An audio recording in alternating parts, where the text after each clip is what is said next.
Good afternoon, everyone. My name is Dr. Shakila Khan, and I'm the Director of Pediatric Bone Marrow Transplant Program at Mayo Clinic. With me are my very good colleagues, Dr. Vilmarie Rodriguez, who's also a pediatric transplanter, and Dr. Mrinal Patnaik, who's an adult transplanter. And we have chosen bone marrow failures as the topic for our webinar because this is a common interest. And we are actually in the process of establishing a bone marrow failure integrated program here at Mayo Clinic.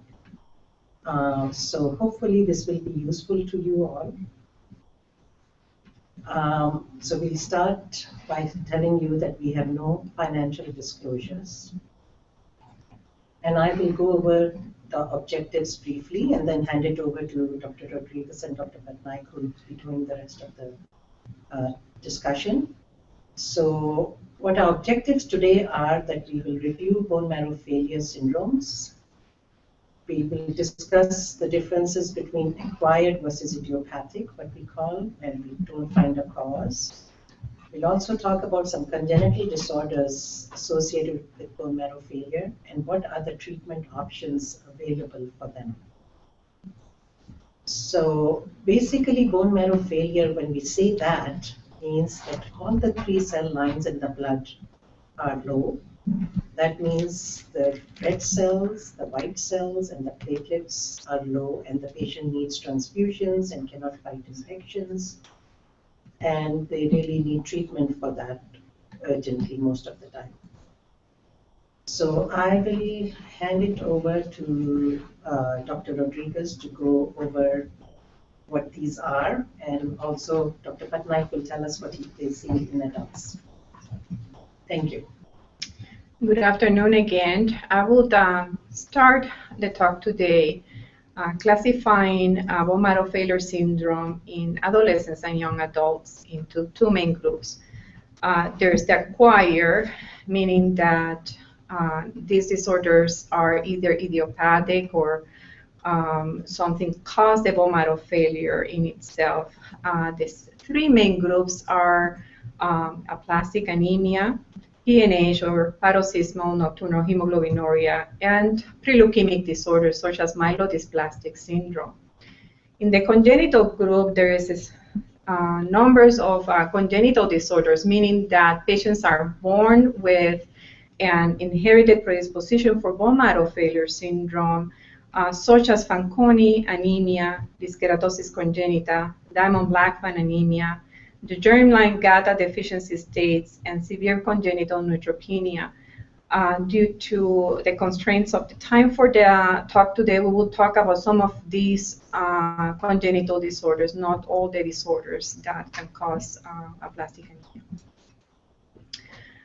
What is the clinical presentation of these disorders? Usually the signs and symptoms of the disorder are related to the degree of cytopenias or decrease in the degree of decrease in the cell lines, such as low red cells, low platelets, low white cells. The manifestation depends on the severity of the disease, such as bleeding symptoms secondary to low platelets, which is thrombocytopenia, fatigue and pallor due to anemia, fever and mucosal ulcerations and bacterial infection when it's related to a white cell count. Neutropenia will put patients at risk for infections. The diagnosis involves a detailed evaluation, a complete history and physical exam. Within the history, specific questions need to be addressed to the patient and the family regarding to exposure to drugs, toxins, radiation that can cause marrow damage and failure. And examples of drugs, for example, chloramphenicol, we don't use that much in the United States. Toxins, the typical one is benzene, and radiation exposure, typically nuclear facilities, accidents where patients are exposed to significant amount of radiation. The physical exam needs to be focused to look for dysmorphic features that can give the physician clues to a potential congenital disorder or syndrome. serologic tests for viruses such as CMV or cytomegalovirus, EBV or Epstein-Barr virus, HIV, such as the human immune deficiency virus, and hepatitis viruses can also cause bone marrow failure. Vitamin deficiencies can also affect bone marrow cellularity and function, such as folate and B12 deficiency.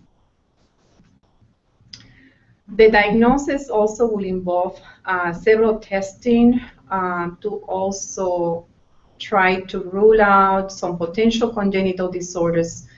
We list some of the tests that we do when we see patients with bone marrow failure syndrome.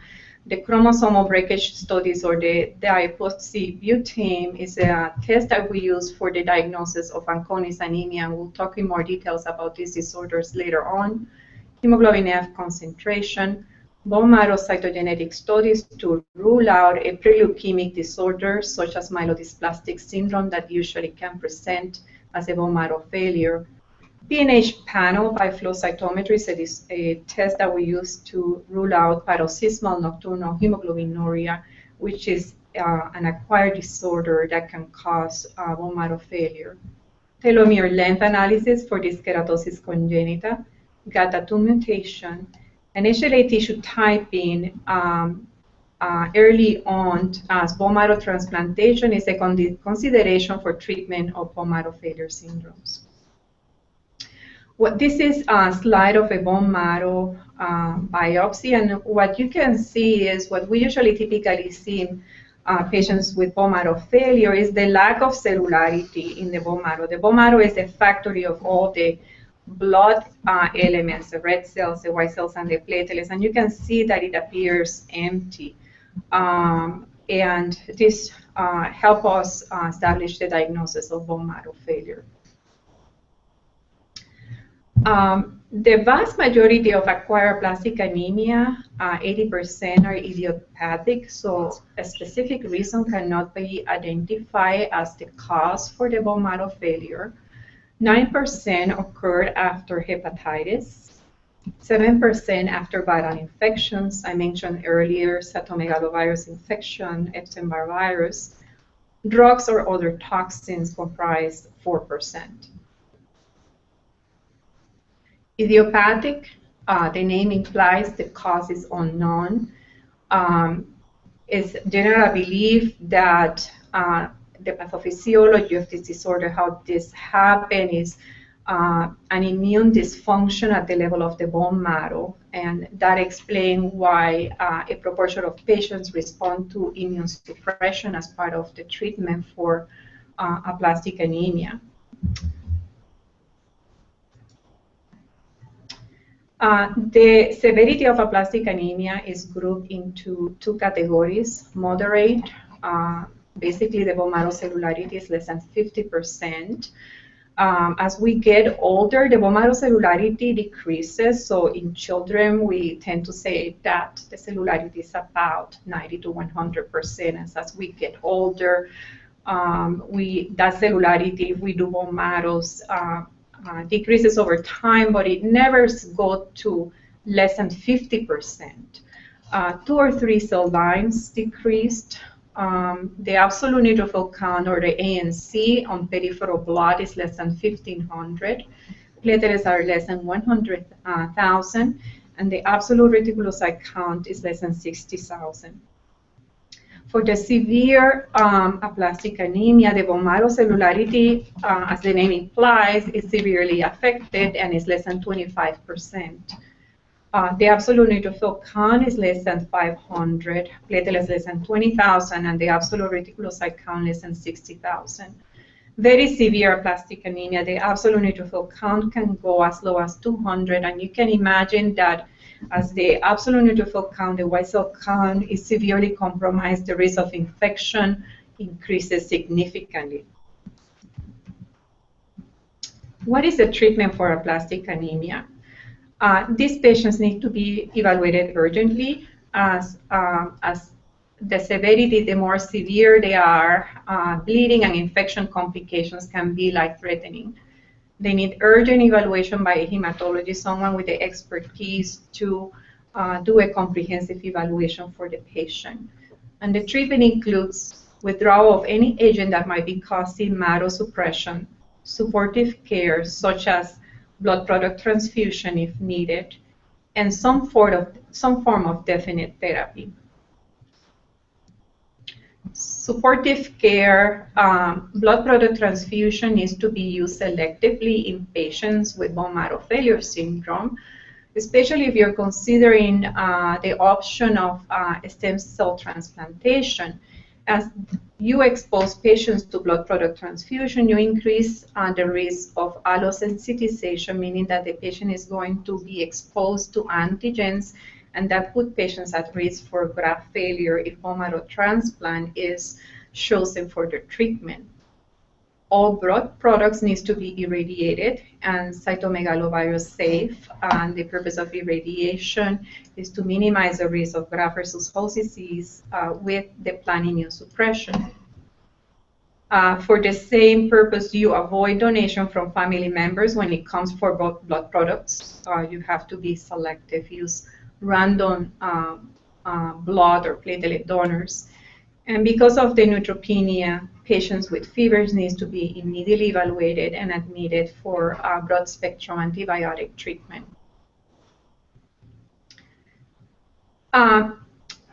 Unfortunately, not all the patients have a match-related donor as part of the treatment. Only about 25% of patients will have an HLA identical sibling that can be used for bone marrow transplantation. So immunosuppression becomes the choice of therapy for those patients that do not have a match-related donor transplant, especially for pediatric patients and young adults. Respond to therapy may be slow with neutrophil count recovery first, but platelets recovery might take months. And the response is quite variable. About 75 to 80% in the reported literature show response to therapy. There's complications associated with immunosuppressive therapy. The standard immunosuppressive treatment use ATG or anti-thymocyte globulin in addition to cyclosporine as immunosuppression. So this add the risk of opportunistic infection risk for patients. So these patients need to be monitored very closely, and they need to take some medications to prevent infection complications, especially with opportunistic infections. Side effects of the medication, like cyclosporine, can cause hypertension, renal dysfunction, among other side effects. Some of these patients have a long-lasting response to immune suppression and might not require bone marrow transplant. However, about 35% of patients show that the disease of bone marrow failure will recur 35% at 14 years. And the decision has to be made whether to proceed with alternative bone marrow transplant, meaning unrelated bone marrow transplant if a match-related donor is not available, or a second immunosuppressive treatment course.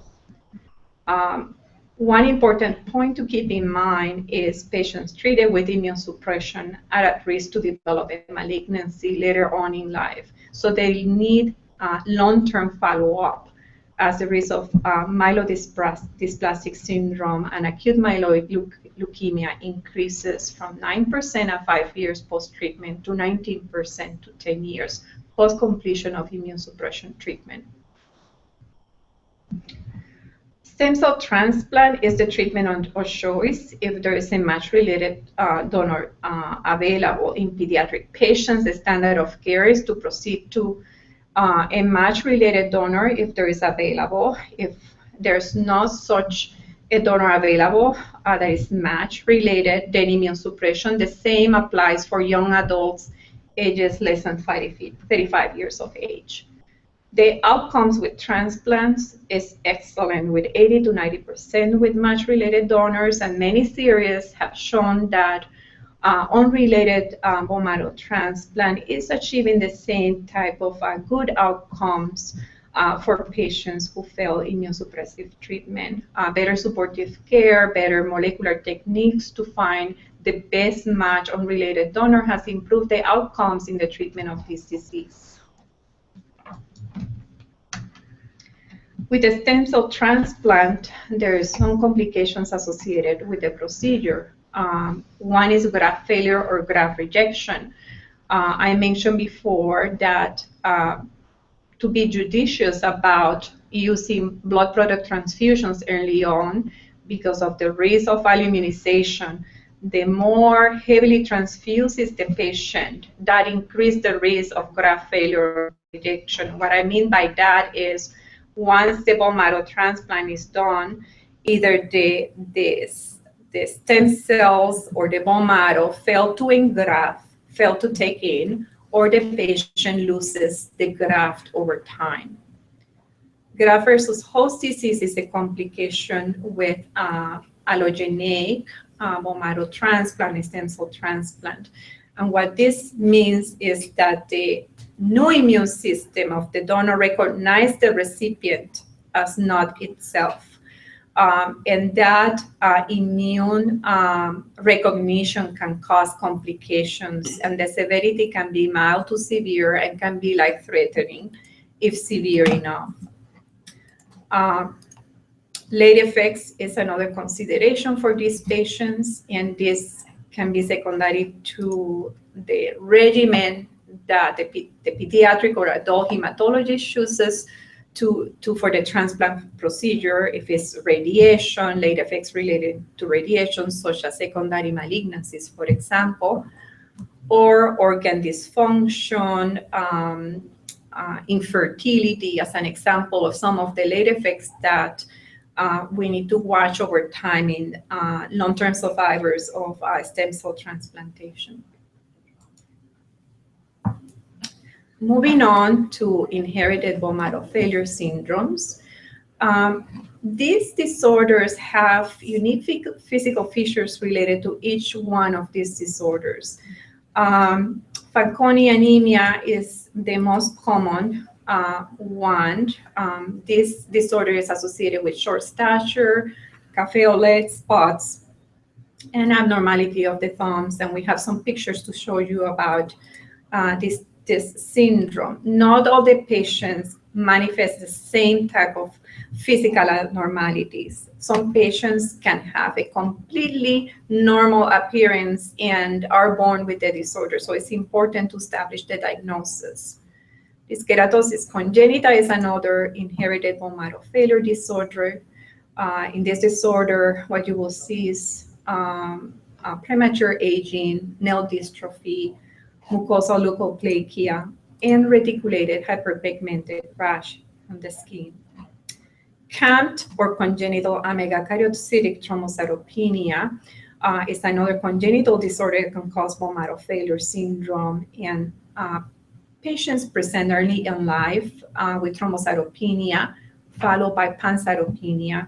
Patients are completely normal. There's no physical abnormalities associated with this disorder. Moving on to specifics about each one of these congenital disorders. Fanconi's anemia, the typical clinical features are short stature, microphthalmia or small eyes, radial defects, meaning defects with upper extremity, proximal limbs. Café au lait spots are hyperpigmented areas of the skin. You can see also hyper and hypopigmentation, so different coloration of the skin. And hypogonadism, meaning that gonadal function is not normal. It is, in general, an autosomal recessive disorder. 10% can present into adulthood. Again, emphasizing that some of these patients might not have any type of physical abnormality, might grow up with normal blood counts, and it's not into adulthood that they present with bone marrow failure. 25% do not have skeletal defects. The problem with this disorder is they're at risk for myelodysplastic syndrome and AML. 90% will progress to marrow failure by age 50. And even with the disorder being the bone marrow failure being cured with bone marrow transplantation, these patients continue to have significant risk for other malignancies, especially of the head and neck and the anogenital region. So bone marrow transplant doesn't cure the risk of other malignancies later in life. Usually, Fanconi's anemia is diagnosed by age 6 and 9 years of age. 60 to 70% have congenital malformations. The diagnosis is by the chromosomal breakage analysis. That test that I mentioned initially, the epoxy butane test, is what we use to screen for the disorder, and then gene sequencing analysis to confirm the diagnosis. This picture just shows you is a complex pathway. There's different mechanisms to repair DNA damage. One of the mechanisms to repair DNA damage is by these complementary proteins that you can see here in this slide. With Fanconi's anemia, there are different types of defects that affect one of these DNA repair mechanisms, and patients are at significant risk to develop bone marrow failure syndrome because they lack that mechanism to repair DNA, so the cells in the bone marrow die earlier, and that's what causes the bone marrow failure. Also, because of this defect, that is what patients are at high risk for other malignancies, even when bone marrow transplantation is done to fix the bone marrow failure syndrome. Fortunately, that doesn't cure the disorder and the inherited predisposition for cancers later in life. And what you see with the epoxybutane test is increased chromosomal breakage compared to normal chromosomes. Normal chromosomes will have the ability to repair the DNA damage, but patients with Fanconi's anemia lack that ability, and this does help the physician diagnose the disorder in patients with this congenital disorder. This is a picture of a child with Fanconi's anemia, and you can see the small stature. You can also see that the thumb looks abnormal. Not all the patients have the typical physical characteristics described in textbooks of Fanconi anemia. Again, this is a small child with Fanconi anemia, and you can see primarily here, and looking at her hands, that there is absence of the thumb, as well as the radiographic representation. When you see something like this in a patient, you think about Fanconi's anemia. The management involves a comprehensive evaluation of patients. These patients have different types of congenital anomalies, and it involves many times multidisciplinary evaluation as well. Patients can be born with renal defects. Typical one is horseshoe kidney, gastrointestinal. Some of them can be born with gastrointestinal abnormalities, endocrine abnormalities. These patients need long-term follow-up by specialized people, physicians, ear, nose, and throat surgeons that are significant risk later in life for head and neck cancers, specifically squamous cell carcinoma. The treatment for the disorder is primarily supportive, but when patients develop bone marrow failure, the physician involved in the care of these patients need to make a decision how to treat. Patients, about half of the patient responds to androgens, but androgens have significant side effects, primarily liver toxicity. Once you establish a diagnosis of bone marrow failure, we think about moving forward with bone marrow transplantation. These patients, because of their lack of ability to repair DNA, cannot tolerate the full conditioning regimens that we use for patients with other bone marrow failure syndromes or with malignancies. There are significant risks for toxicity, so the type of conditioning regimen is tailored to this patient specifically to avoid complications and morbidity and mortality. Match-related donor outcome is better than unrelated donors, but again, if a match-related donor is not available, then unrelated donor transplantation is also feasible in this disorder. As I mentioned before, bone marrow transplant will cure the bone marrow failure, but does not change the inherited predisposition for cancers later in life. This is to summarize the management of Fanconi's anemia. The preparative regimen or the chemotherapy, radiation that we use for Fanconi's is much less compared to other patients. For allogeneic transplant, we prefer to use a reduced intensity conditioning regimen to avoid toxicities related to the chemotherapy or radiation for these patients. Indications, bone marrow failure, or if the patient had myelodysplastic syndrome, leukemia. Again, we avoid higher doses of chemotherapy to avoid toxicity and complications related to treatment, among other measures to avoid other complications. This graph is just to show you the cumulative incidence of death and secondary cancer in 1-year survivors of Fanconi anemia. So you can see that the cumulative incidence of cancer at 15 years is 21%, and it continues to grow as the patient becomes a long-term survivor. That's why these patients need long-term follow-up and multidisciplinary care. And I will pass the talk to Dr. Patnaik. Ladies and gentlemen, my name is Dr. Patnaik. I'm an adult hematologist with interest in bone marrow failures. I'm going to talk to you a little bit about keratosis congenita. This is a complicated disorder, and I'm going to try and simplify it. This is a disorder that involves dysfunction in a very critical component of our DNA called the telomeres. And let me simplify it by telling you, if you look at shoelaces, they're usually capped at their ends.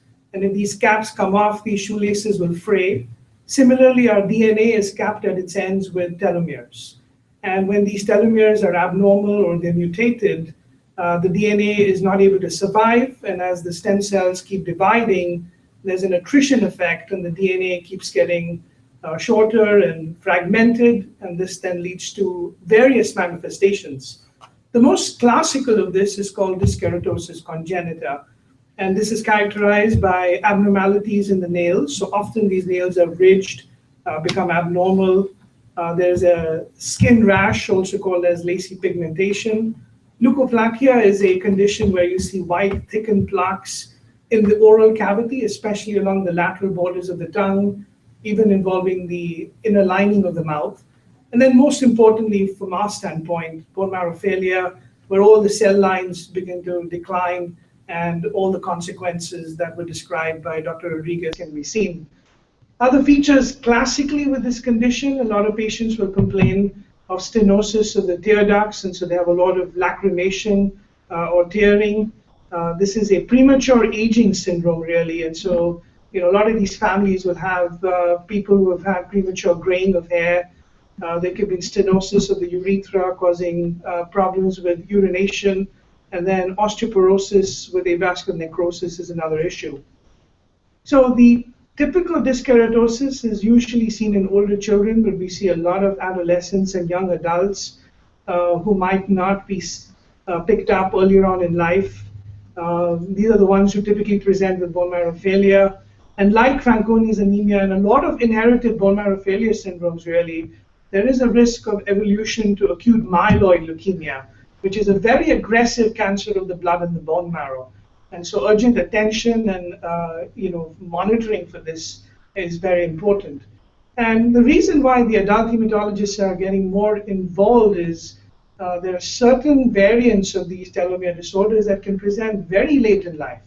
We've seen patients in their 5th and 6th decade present with problems with the lungs called pulmonary fibrosis, problems with the liver called as hepatic fibrosis, with or without bone marrow failure, and different people in the family can have different manifestations. So heightened awareness is very, very crucial. Now, the genetic basis is still unraveling for this keratosis congenita. A lot of gene mutations that have been described by April or May of this year. Our lab will have the ability to do something called as next generation sequencing, where we can screen for a large number of these mutations. Very critical to establish a bone marrow failure center of excellence, as Dr. Khan had alluded to at the beginning of this conversation. For the typical dyskeratosis, the two big mutations we see are TERT and DKC1, and there's also TERT that is more common in the adults. These mutations cause instability in the telomere function and structure, and as I said, the telomeres, they help in maintaining the integrity of DNA during replication, and because of these abnormalities, they lead to all the manifestations I described, including marrow failure. This photograph depicts the lacy reticular pigmentation that one typically sees in some of the classical cases. I have to say in my practice, a large number of patients do not have the typical rash. These are some of the nail changes, very graphic, very prominent. And then this is a figure that highlights some of the work that has been done in telomere maintenance and the mutations implicated in human disease. As you can see that all these are individual genes. The ones here, such as TERT, discarin, ARTEL, these are all being implicated more and more, not only in marrow failure, but also in lung fibrosis and liver fibrosis. This is one of the tests that we use to detect a telomere disorder. This is called the flowfish technique. What we do over here, what you can see in the blue, these are chromosomes. And using a fluorescent probe, we are able to attach these probes to the telomeres at the ends. And then we can use a technique to measure whether these are shortened or not. And this is then graphically plotted for the clinicians. And based on how short the telomere length is, our index of suspicion for a telomeropathy is then accordingly attributed. And that then leads to genetic screening and mutations. One thing I have to state that nearly 50% of patients with dyskeratosis or telomere disorders will not have a detectable mutation because A, either our detection tests haven't caught up with the biology, and B, some of the genes that are involved are still unraveling as time goes on. And I really emphasize why a multidisciplinary approach is critical to the management of telomere disorders. And that's why the three of us are here today showing how the adult and pediatric physicians are uniquely integrated at the Mayo Clinic. And in addition to that, we have specialists from ophthalmology, pulmonary, ear, nose, and throat, oromaxillofacial surgery, GI, all working with us in tandem. You cannot manage these disorders on your own. You have to have the knowledge, have to have the ability to not only monitor, diagnose, but also treat all the complications that arise from this. When you manage dyskeratosis, as Dr. Rodriguez pointed out, initially, when the cytopenias are mild, androgens, these are drugs that mimic the male testosterone hormone, can stimulate the bone marrow, they increase the TERT gene expression, but the long-term treatment for all these patients is an allogeneic stem cell transplant. Now, whether you have a match-related donor or a matched unrelated donor, we have the ability within our practice to provide these services. We tend to use a reduced intensity conditioning, which is a lower dose of chemotherapy with or without radiation. We tend to avoid radiation in a large number of these patients, primarily because post-transplant they are at a higher risk for lung as well as liver toxicity. But if transplantation is done earlier on and adequate long-term follow-up is provided to these patients, the outcomes are very good. I will now hand it over to Dr. Rodriguez to talk on CMT.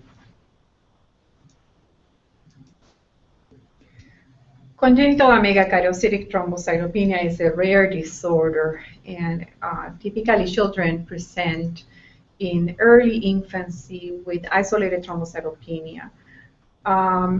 When we see this in pediatric patients as a hematologist, you think, well, what are we dealing here? Are we dealing here with other benign disorders?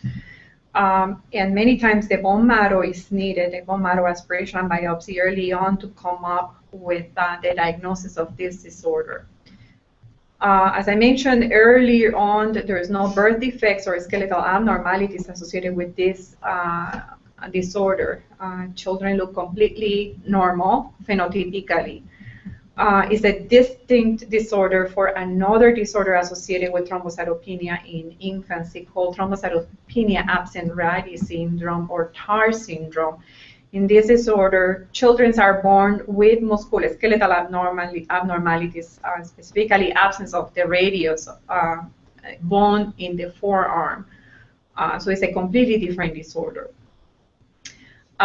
With the degree of thrombocytopenia, patients are at risk for bleeding, so a prompt diagnosis is needed in order to establish a diagnosis and plan for further treatment.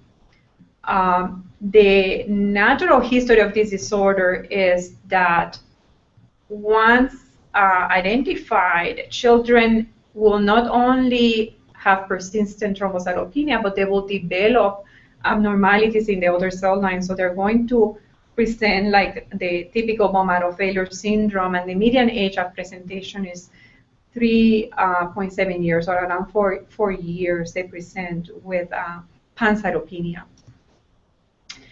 This picture showed this is a set of twins that Dr. Khan and we took care of them a few years ago. They presented with thrombocytopenia at birth, and they had the diagnosis of congenital megakaryocytic thrombocytopenia. They did not have a match-related donor, so we proceeded with unrelated bone marrow transplantation. And one of them presented with aplastic anemia when they came to us for bone marrow transplantation. The other one had thrombocytopenia but had not evolved yet to bone marrow failure.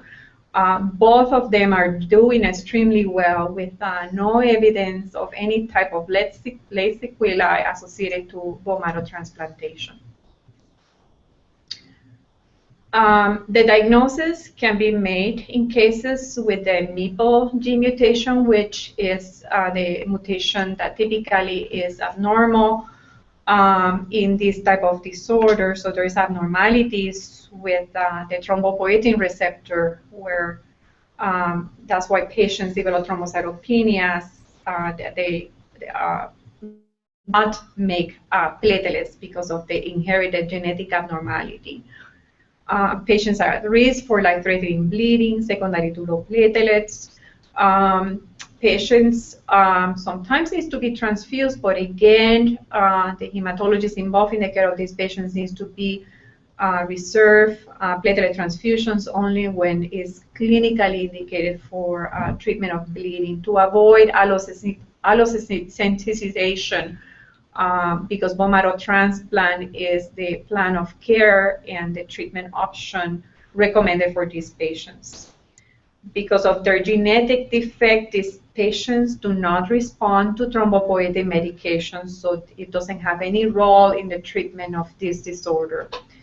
And bone marrow transplant is the only curative option. I'm going to finish off with the GATA2 syndromes. The reason we included this is because after the National Institute of Health, we are one of the largest centers that really looks after patients with GATA2. In fact, the three of us here about 3 or 4 years ago saw our first patient, and since then our cohort has really grown to 20 to 25. This is a gene, the GATA2 gene, and there are mutations that are inherited in an autosomal dominant manner, which means that if you have an abnormal gene, there's a 50% chance that it will be passed on to the progeny. And this gene is very unique. It is not only required for normal blood cell formation, but it also tightly regulates immune development as well as development of vessels called as lymphatic vessels, which help and carry lymph fluid from the extremities back to the venous system. There are some unique syndromes that are associated. The hallmark of all these syndromes is that the monocytes, which are a type of white blood cell, tend to be very low. And this is a clue that all practicing hematologists should look at. If you have a patient who presents with monocytopenia, who has a lot of warts that are driven by HPV or human papillomavirus, has unexplained blood counts that are low or immune defects, we must think of Gata2. And again, in the next 3 months, this will be a test that will be available through our Mayo medical laboratories, and we're already in the process of screening patients on a research protocol for Gata2. The monomax syndrome, atypical mycobacterial infections, so these are tuberculosis-like bacteria that tend to cause either lung infections or bloodstream infections. Warts, as I said, driven by the human papillomavirus. Very importantly, a lot of these patients will evolve into aggressive blood cancers called myelodysplastic syndromes or acute myeloid leukemia. The M.B.B.S syndrome is a variant of Gata2 where lymphedema becomes prominent. So if you have a patient where there is unexplained swelling because of disorderly drainage from the lymphatics in association with warts, with blood counts being low, do think of the Gata2 syndrome. And again, all of these link to the development of AML and M.B.B.S. In fact, the families that we have seen, there's an extensive history of first and second generation relatives either dying early from acute myeloid leukemia and M.B.B.S. And a lot of cases of AML and M.B.B.S. are not thought to be familially transmitted, and hence a lot of them were not investigated appropriately. Again, bringing to highlight the fact why it's important to have a clinic where people can recognize these things and produce timely intervention. This is the Gata2 gene, and as I said, this is a test that can be done at the Mayo Clinic and should be available through the laboratories within the next few months. Almost all patients that we see, we put them on an antibiotic called azithromycin. This is thought to have protective effects, especially against the tuberculosis-like bacteria that tend to have a higher incidence or higher risk of infecting these patients. And then transplantation is, again, the only curative option. We have successfully done transplant in over 7 individuals. A lot of them are long-term survivors. They do well. We use special regimens to help them get through this. So I hand it over to Dr. Khan to summarize our presentation. So thank you, Dr. Patnaik and Dr. Rodriguez, for this excellent overviews. And I think hopefully this has given you some information. So really, we went over what is involved with the bone marrow failure.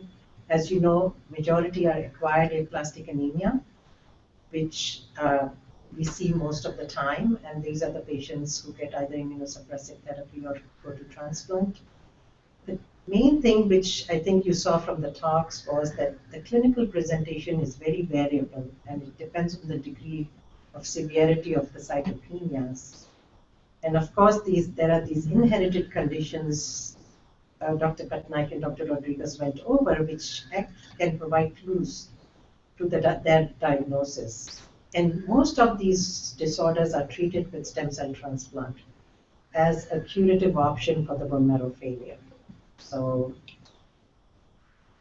I think this is the end, and we are open for questions and discussion. Thank you.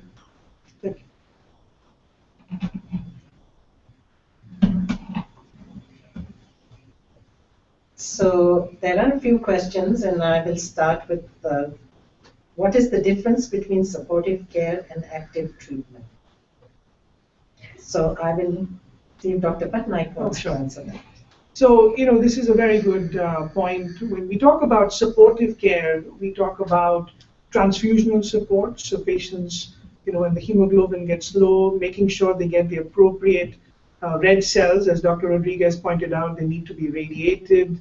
We want to make sure that they are adequately tight and the right amounts are given. The same applies to platelets. Also, when the neutrophil counts get low, we sometimes preemptively put them on prophylactic antibiotics, antifungals, antivirals, antibiotics. Whereas when we talk about active treatment, we're now dealing with specific treatment modalities. So for example, if a patient with aplastic anemia opts to go with immunosuppressive therapy, the use of drugs like ATG and cyclosporin, or moving ahead with a transplant, that is considered active treatment. Thank you. The next question is, what are the risks related to getting a bone marrow and stem cell transplant? And I will answer that. Doing transplants for about 20 years, it is a high-risk procedure, but we have come a long way in transplant. There are two things which we are concerned about. One is what we call TRM, or transplant-related mortality, and we have to really judge what is the risk of a patient not making it through the transplant. So we do a pre-transplant evaluation to judge that. But just to give you an idea, it used to be about very high at 25 to 30%. Now the transplant-related mortality for most of the transplants, even unrelated, is about 10 to 15%. And this is even in the adults. Children do a lot better, but and so we have to look at the comorbidities which are involved. The second thing, which is Dr. Rodriguez alluded to, graft failure, graft rejection is one concern we have, and that's where we tailor the conditioning regimens for that. And the third concern is, which is very typical for only stem cell transplant, is graft versus host disease. And I think that the risk of graft versus host disease is linear with age. So the risk is higher in adults than in pediatrics, but we use preventive medications to prevent, like cyclosporin and tacrolimus, and we use drugs to try to minimize the risk. But there is something called a graft versus leukemia effect when we are dealing with malignancies. So it's all not bad, but we don't want patient to have lethal GVHD. We grade it, and we want mild GVHD, not the severe one. So those are the main risks which we see during transplant, and I'll ask my colleagues if they can think of anything else. You summarized it right, and when we have the discussion with the patient and the family, we talk about the pros and cons of the procedure. We're positive. We're always positive. Well, we need to be realistic that there's some risk involved in the procedure, so the patient and the family are prepared if there's some side effects or complications related to the procedure. Like Dr. Khan said, supportive care has advanced so much. How we do care these days in the transplant community, the advances in tissue type, in how we find that donor, all of those supportive measures are much better too. We have better preparative regimens. We have better ways better drugs to deliver treatment to the patient. All of that had improved the outcomes in pediatric and adult transplantation.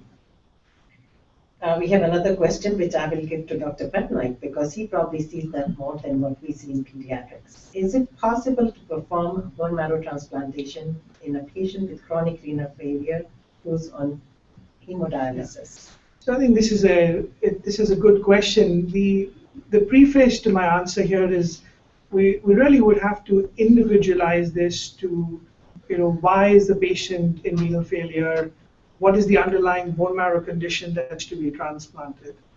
I think in general, when we talk about comorbidities, these are additional medical issues in addition to the bone marrow issue that we take into consideration before transplant.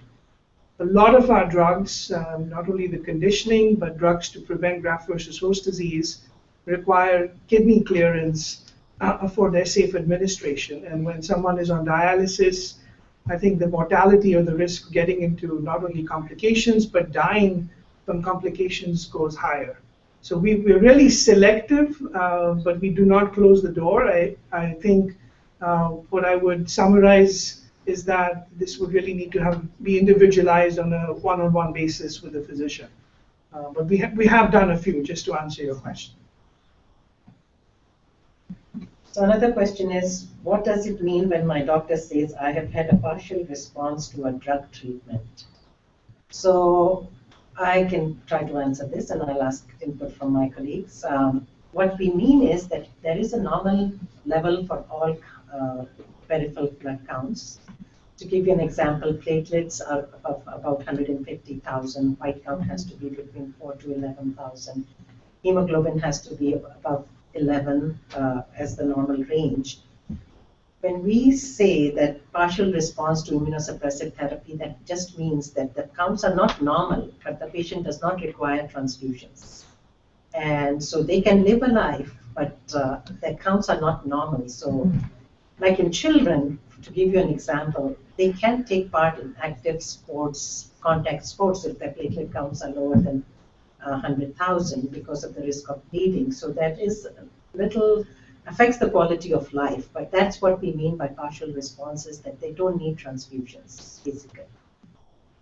And if you want to... Yeah, well, I agree. Yeah, okay. And I think in adults, again, the disease that you're talking about has different criteria.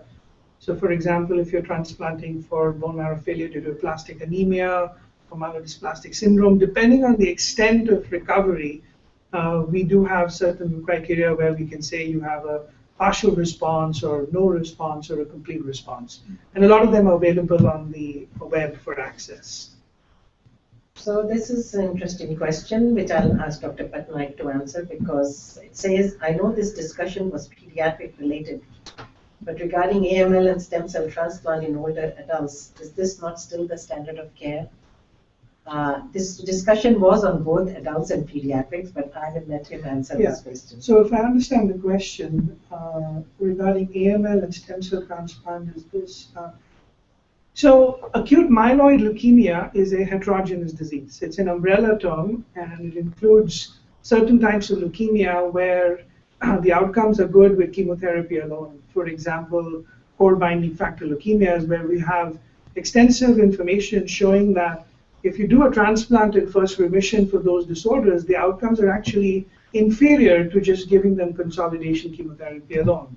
And then there are the high-risk leukemias, for example, those that have gene mutations like FLT3, or where the chromosomes are extensively damaged, where if you do not do allogeneic stem cell transplant in first remission, the outcomes are dismal. And all these patients, if they have a donor and are healthy enough, should be transplanted. And then there is the gray area. There's a large number of patients who fall into what I call the intermediate risk category, where they're neither high risk nor they're favorable. And there are meta-analyses that suggest that transplant might give benefit, but I urge everyone to have a one-on-one conversation with a physician. You have to understand that while you may be in remission longer with a transplant, but there are also complications like chronic graft versus host disease that have to balance that decision making. So yes, I think for a large number of AML patients, allogeneic stem cell transplant in first remission is standard of care. So I will give this question to Dr. Rodriguez, and I actually will combine two questions because I think they are related. How do I decide between ETG and bone marrow transplant for treatment, and how long can I stay on cyclosporine? So at least in the pediatric, the standard of care is when we have a patient diagnosed with aplastic anemia that needs intervention. And what I mean is, we discussed the different classification of aplastic anemia. So we have the ones that they're moderate type, they have abnormal counts, but they do not require blood transfusions, or their white cell count is not that affected that put them at high risk of infection. Some of those patients we decide observation only. The ones that need interventions are the ones that their counts are moderately to severe affected, or they're depending on transfusion. And when we see a pediatric patient or an adolescent patient with aplastic anemia, we start typing the patient, the siblings, the whole family.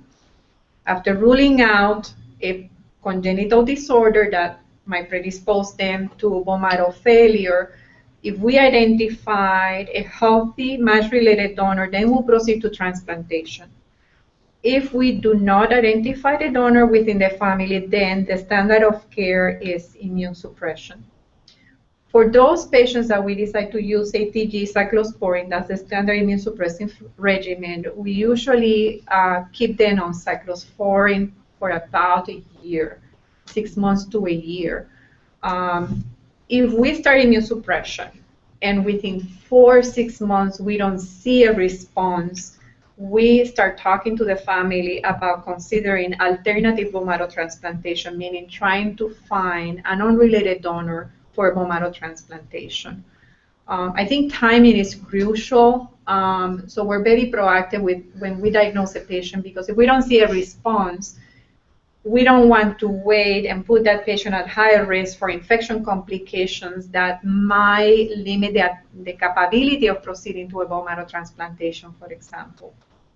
And I think in adults, if you're, in our practice, if you're 35 and below, you have a matched sibling donor, we would prefer to go straight with the transplant. But the older you get, the ability to tolerate a transplant reduces, and the incidence of chronic graft versus host disease increases. So if somebody presents to me with a marrow failure in their 5th decade or 6th decade, I would try immunosuppressive therapy with ATG and cyclosporin first, and then keep transplant as a backup option.